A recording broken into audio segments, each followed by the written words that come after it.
प्रिय मित्रों, रामचरितमानस के इस नियमित सत्संग में आप सभी का हार्दिक अभिनंदन है, हार्दिक स्वागत है। मुझे उम्मीद है कि रामचरितमानस जो भारतीय सनातन संस्कृति का प्रतिनिधित्व करता है, आपको यह सत्संग पसंद आ रहा होगा। यदि आपको पसंद आ रहा है तो आप इस चैनल को लाइक करें, अधिक से अधिक शेयर करें, चैनल को सब्सक्राइब करें और बेल आइकॉन जरूर दबाएं ताकि आपको नियमित यह सत्संग का नोटिफिकेशन मिलता रहे। तो आइए हम रामचरितमानस के आज चौथे दिन के सत्संग में हम सब लोग प्रवेश करेंगे। तो आइए इस सुंदर सत्संग में हम लोग प्रवेश करेंगे। इसका नियमित क्रम है मित्रों कि सर्वप्रथम हम दो दोहों के बीच की चौपाई का पाठ करते हैं, दोहे सहित चौपाई का पाठ करते हैं। उसके बाद श्री रामचरितमानस में जो उसका हिंदी में भावार्थ दिया हुआ है उसका एज इट इज उसी तरीके से आपको श्रवण कराते हैं। उसके बाद यथामति यथा सामर्थ्य हम उसकी व्याख्या करते हैं। तो आइए प्रथम क्रम प्रारंभ करते हैं। आज दोहा नंबर 2 और दोहा नंबर 3 को लेते हुए 20 की सभी चौपाइयों का पाठ करें। आइए हमारे साथ शुरू करेंगे। बोलो श्री गणेशाय नमो नमः। सुन समझहि जन मुदित मन, मंजहि अति अनुराग। लहै चार फल अछत तनु, साधु समाज प्रयाग। सियावर राम जय जय राम। मज्जन फल पेखहि तत्काला, काक होहि पिक बकौ मराला। सुनिया चरज करै जन कोई, सतसंगति मही मानहि गोई। वाल्मीक नारद घट जोनी, निज निज मुखनि कहीं निज होनी। जलचर थल चर नभ चर नाना, जे जड़ चेतन जीव जाना। मति कीरति गति भूति भलाई, जब जहीं जतन जहाँ जहीं पाई। सो जानब सत संग प्रभाव, लोकहु वेदन आनहु पाऊ। बिनु सतसंग विवेक न होई, राम कृपा बिन सुलभ न सोई। सतसंगत मुद मंगल मूला, सोई फल विधि सब साधन फूला। सठ सुधरहि सत संगति पाई, पारस परस कुधात सुहाई। विधिवश सुंजन कुसंगत परहि, फनि मन सम निज गुण अनुसरहि। विधि सब हरिहर कवि को विद्वानी, कहत साधु मही मास कुचानी। सो मोसन कहीं जातन कैसे, साक बनिक मणि गुण गण जैसे। बंदो संत समान चित, हित अनहित नहीं कोई। अंजलि गत शुभ सुमन जिम, सम सुगंध कर दो। सियावर राम जय जय राम। मित्रों, अब हम इन्हीं दोहों और चौपाइयों का हिंदी में भावार्थ जो रामचरितमानस में दिया है उसका श्रवण करेंगे। आइए। सुन समझहि जन मुदित मन, मंजहि अति अनुराग। लहै चार फल अछत तन, साधु समाज प्रयाग।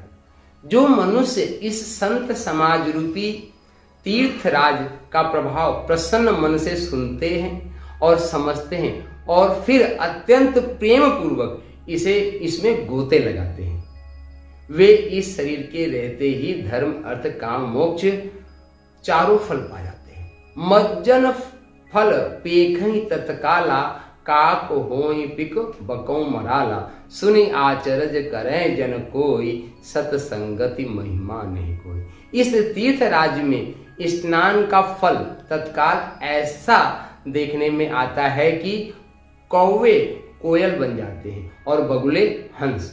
यह सुनकर कोई आश्चर्य न करे, क्योंकि सत्संग की महिमा छिपी हुई नहीं है। बाल्मीक नारद घट जोनी, निज निज मुखनी कहीं निज होनी, जलचर थलचर नभचर नाना, जे जड़ जे चेतन जीव जहाना। वाल्मीकि जी, नारद जी और अगस्त्य जी ने अपने अपने मुखों से अपनी अपनी होनी जीवन का वृत्तांत कही है। जल में रहने वाले, जमीन पर चलने वाले और आकाश में विचरने वाले नाना प्रकार के जड़ चेतन जितने जीव हैं इस जगत में हैं। मत कीरत गत भूति भलाई, जब जही जतन जहां जही पाई, सो जानव सतसंग प्रभाव, लोकहु वेदन आन।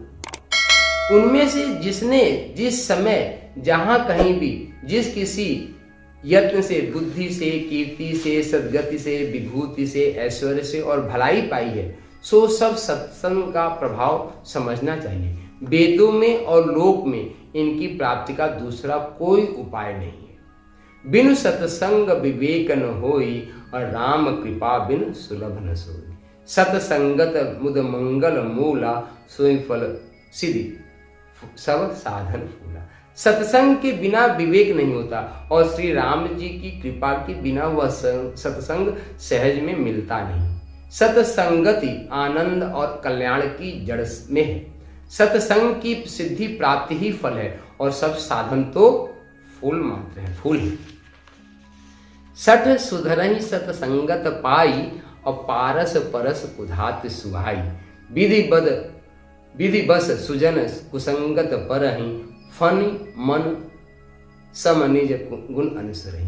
दुष्ट भी सत्संगत पाकर सुधर जाते हैं। जैसे पारस के स्पर्श से लोहा सुहावन हो जाता है, सुंदर सोना बन जाता है, किंतु दय योग से यदि कभी सज्जन कुसंगति में पड़ जाते हैं तो वे वहां भी सांप के मणि के समान अपने गुणों का ही अनुसरण करते हैं। अर्थात जिस प्रकार सांप का संसर्ग पाकर भी मणि उसके विष को ग्रहण नहीं करता है तथा अपने सहज गुण प्रकाश को नहीं छोड़ता है, उसी प्रकार साधु पुरुष दुष्टों के संग में रहकर भी दूसरों को प्रकाश ही देते हैं। दुष्टों का उन पर कोई प्रभाव नहीं पड़ता है।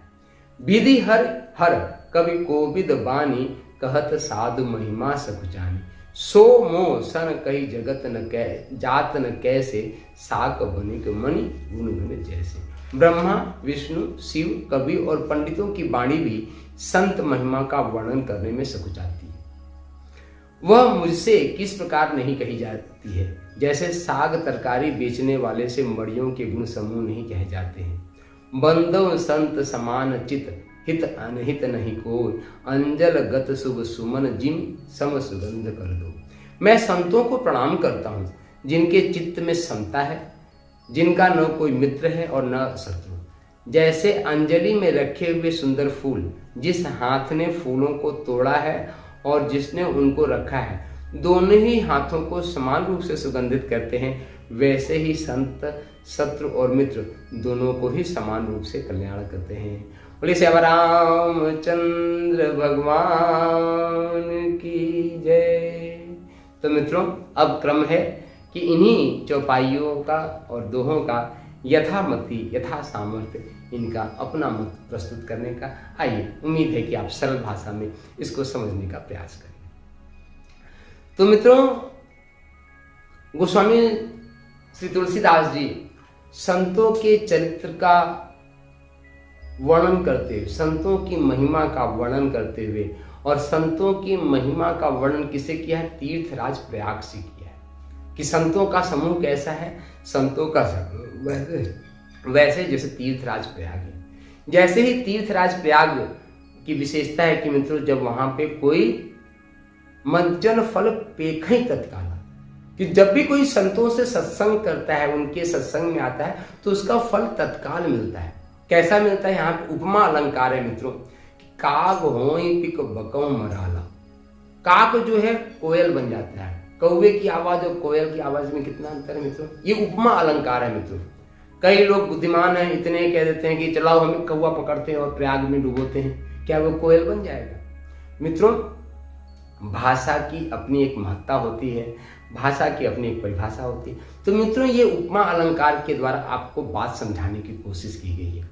काग होई पिक जो है, काग होई पिक बकौ मराला। काग कोयल कैसे बन जाता है मित्रों? कि यदि कोई दुष्ट से दुष्ट व्यक्ति भी यदि संतों का सत्संग करता है तो उसकी वाणी में मिठास आ जाता है, वहां पे वो दुर्वचन नहीं बोलता है। यही कौवे का कोयल बन जाना है। और क्या है ना मित्रों? और आगे क्या कहते हैं कि बगुला जो है हंस बन जाता है। बगुला क्या होता है मित्रों? बगुला एकदम संतों की बात एक टिक पे टका रहता है, पर जैसे ही मछली देखता है टप से उठा लेता है। ये बगुले की पहचान होती है। बगुला भगत हमारे यहाँ कहावत होती है। पर हंस क्या होती है? हंस व्यक्ति, हंस के अंदर ये गुण होता है कि नीर क्षीर विवेक को व्यक्त कर देता है। यदि आप बगुले को की जो है हंस को एक कहावत, वो भी एक पर्यायवाची है कि आप दूध तो पी लेगा पर पानी को छोड़ देगा। तो हमारा विवेक ही मित्रों, हमारा विवेक यही है कि जब हम संतों के सत्संग करते हैं तो हमारी जो बुद्धि है, बुद्धि मतलब क्या होता है मित्रों? एन केन प्रकारिणी सिद्धि।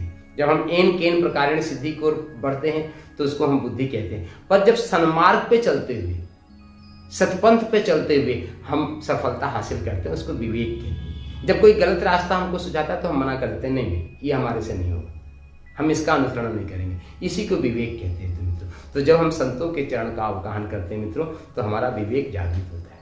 उसका फल क्या होता है मित्रों?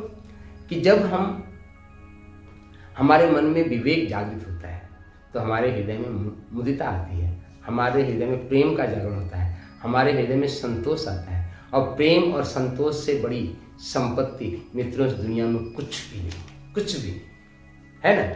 और कैसे? बिन सत्संग विवेक न हो, ये राम कृपा बिन सुलभ। मित्रों, आपको जब तक विवेक नहीं हो सकता है जब तक आप संतों का संग नहीं करेंगे। संतों के सत्संग से ही आपके हृदय में विवेक का जागरण होता है। यह अकाट्य सत्य है। पहले भी सत्य था। आप कहोगे क्या आज भी सत्य है? हाँ, आज भी सत्य है। हाँ, ये कह सकते हैं कि वर्तमान के परिवेश में संतों का मिलना थोड़ा सा दुर्लभ है, ये मैं स्वीकार कर सकता हूँ। पर विवेक आपके हृदय में तभी आएगा जब आप संत के चरण का अनुग्रह आपको प्राप्त होगा। और संत के चरण का अनुग्रह कब प्राप्त होता है? राम कृपा बिन सुलभ न सोई। जब तक भगवान आपके हृदय, भगवान कहाँ पे है? भगवान आपके अंतःकरण में बैठे। अंतःकरण में भगवान बैठा हुआ जब तक आपके ऊपर कृपा नहीं करेगा तब तक आपके जीवन का कल्याण। अंतःकरण में बैठा हुआ परमात्मा आपका मदद कब करेगा, आप पे कृपा कब करेगा? मित्रों, जब आप उसके साथ कुछ देर बैठेंगे, शांति से बैठेंगे। उसके साथ बैठने का मतलब क्या है मित्रों? शांत चित्त बैठ के आप ध्यान करें। आप हमसे पूछेंगे कौन सा ध्यान करें, ध्यान की विधि क्या होती है? तो मित्रों, हमारे इस YouTube चैनल पे ओमकावा मेडिटेशंस का अद्भुत क्रिया ध्यान का पूरा सीरीज है। आपको बेल आइकॉन पे ऊपर देखने में मिल जाएगा। आप जाइए और ध्यान को सुनिए, ध्यान सीखिए और एक नियमित अभ्यास बनाइए। जब नियमित ध्यान का अभ्यास बनाएंगे मित्रों, तब जाके अंतःकरण में परमात्मा आपके ऊपर कृपा करेगा और कहीं न कहीं से संत चरणों की सानिध्य आपको मिल ही जाएगा। और जब संत चरण का सानिध्य मिल जाएगा तो मित्रों आपके जीवन का मंगल मिल जाएगा। सतसंगत मुद मंगल मूला, जो आपके हृदय को एकदम आनंदित कर देता है। असोई फल विद सब साधन मूला, और सभी साधन का मूल वही है, फूल वही है मित्रों। तब आपको वह चीजें प्राप्त होंगी मित्रों। फिर क्या है? सठ सुधरहि सतसंगत पाई और पारस परस उधात सुहाई। मित्रों, यहाँ पे गोस्वामी तुलसीदास जी संतों के चरित्र को ऐसे कह रहे हैं कि सठ मतलब जो दुर्व्यसन करते हैं, कुरीतियों पे चलते हैं, पर सठ सुधरहि सतसंगत पाए। जब उनको सत्संग मिल जाता है तो वह सुधर जाते हैं। कैसे सुधर जाते हैं? जैसे सामान्य लोहा मित्रों, एक हमारा उपमा अलंकार, ये भी उपमा अलंकार है मित्रों, कि जब लोहे को पारस पत्थर से टच करा देते हैं तो वो लोहा भी सोना बन जाता है। वैसे भी सामान्य से सामान्य व्यक्ति जब संतों का सत्संग करता है, गुरु के चरणों का सानिध्य प्राप्त करता है, तो वह क्या बन जाता है? सोना बन जाता है। मित्रों, ये मिट्टी भी प्रमाण है। यह मिट्टी बचपन से ऐसा नहीं रहा है, यह मिट्टी को बचपन से ऐसा स्वरूप नहीं मिला है। यह तो गुरु भगवान की और संतों की कृपा से यह स्वरूप है मित्रों। तो वैसे सत्संगत है ना, सठ सुधरे सत्संगत, पारस परस गुधात से, ऐसा मित्रों होता है। उस तरीके से दूसरा उपमा अलंकार देते हैं गोस्वामी तुलसीदास। जैसे सर्पिला नाग होता है मित्रों, सर्प होता है, आपने देखा होगा, देख के लोग डर जाते हैं। पर जब पुराना सर्प हो जाता है तो उसके मस्तक में एक मणि होती है जो चमकती है, जो अंधेरे में प्रकाश देती है। यहाँ पे गोस्वामी तुलसीदास जी कहते हैं कि सर्प कितना भी सैला होता है, उसकी मस्तक पर ही मणि होता है, पर मणि उस सर्प के विषैलेपन को लेके अपने रंग को मलिन नहीं करता, वह श्वेत चमकदार होता है और दूसरों को प्रकाश देता है। मणि की विशेषता। वैसे संत भी मणि स्वरूप है मित्रों, है ना। और कैसे मणि स्वरूप है कि यदि वे कभी काल के प्रभाव में आके दुष्टों के बीच में भी आ जाते हैं तो दुष्टों को वहां भी वो प्रकाश ही फैलाते हैं मित्रों। संतों का चरित्र ही ऐसा होता है ना। बंधव संत समान चित, हित अनहित नहीं कोई, अंजल गति शुभ सुमन जिम सम सुगंध कर दो। मित्रों संतों का जो चित्त है ना, वे एकदम समान मक्खन की तरह होता है। मक्खन जिसमें कोई दाग, श्वेत निर्मल एकदम कोमल। और क्या होता है, जिसके मन में न तो हित होता है न तो किसी का अनहित होता है। वे सबके लिए समान होते हैं। कोई उनका नुकसान भी करता है तो संत उसके कल्याण के लिए भी प्रार्थना करते हैं कि हे भगवान, हे नाथ, इस दिनहीन पे कृपा करो, इसको सद्बुद्धि दो। ऐसा संत कहते हैं। यदि कोई उनको कष्ट पहुंचाए तो संत कभी उस पर नाराज नहीं होते, उसके मंगल में बुद्धि की, उसके मंगल में की प्रार्थना करते, भगवान से प्रार्थना करते, हे नाथ आप इस पे कृपा करो, यह कल्याण को प्राप्त हो, विवेक को प्राप्त हो। और जो सज्जन है ही है, सज्जन को तो संत आशीर्वाद देते हैं, उनको भी आशीर्वाद देते हैं कि इस पुरुष का भी जो है कल्याण हो, इसको भी परमात्मा इनके हृदय में खेले, ऐसी प्रार्थना करते हैं। तो संत सरल चित्त, संत की सरलता ही व्यक्तियों, संत कहते ही उसको है जिसका सरल निर्मल हो, कोमल हो। संत सरल चित्त, उसका चित्त एकदम साफ, मक्खन की तरह श्वेत। तो मित्रों आज के सत्संग में यही, मुझे उम्मीद है कि यह सत्संग क्रम आपको अच्छा लग रहा होगा और युवाओं को विशेष रूप से इसको समझने का प्रयास करना चाहिए ताकि आप भारतीय सनातन संस्कृति को समझ सकें, जान सकें। सनातन संस्कृति सभी धर्मों का मूल है व्यक्तियों। इससे आपके जीवन में आनंद आएगा, सर्वतोमुखी प्रतिभा का जो है आपके हृदय में निखार होगा और आप सुख शांति और समृद्धि को प्राप्त कर सकेंगे। तो यदि मित्रों यह सत्संग पसंद आ रहा हो तो इस वीडियो को लाइक करें, शेयर करें, सब्सक्राइब करें, बेल आइकॉन जरूर दबाएं ताकि नियमित सत्संग का आपको नोटिफिकेशन मिलता रहे। इसी शुभकामनाओं के साथ, मंगल कामनाओं के साथ, उठो धरा के वीर सपूतो धरती स्वर्ग बनाना। जैसा कि आप सभी जानते हैं, ये मेरा नारा है कि उठो धरा के वीर सपूतो धरती स्वर्ग बनाना। आपके जीवन में स्वर्ग रूपी वातावरण है।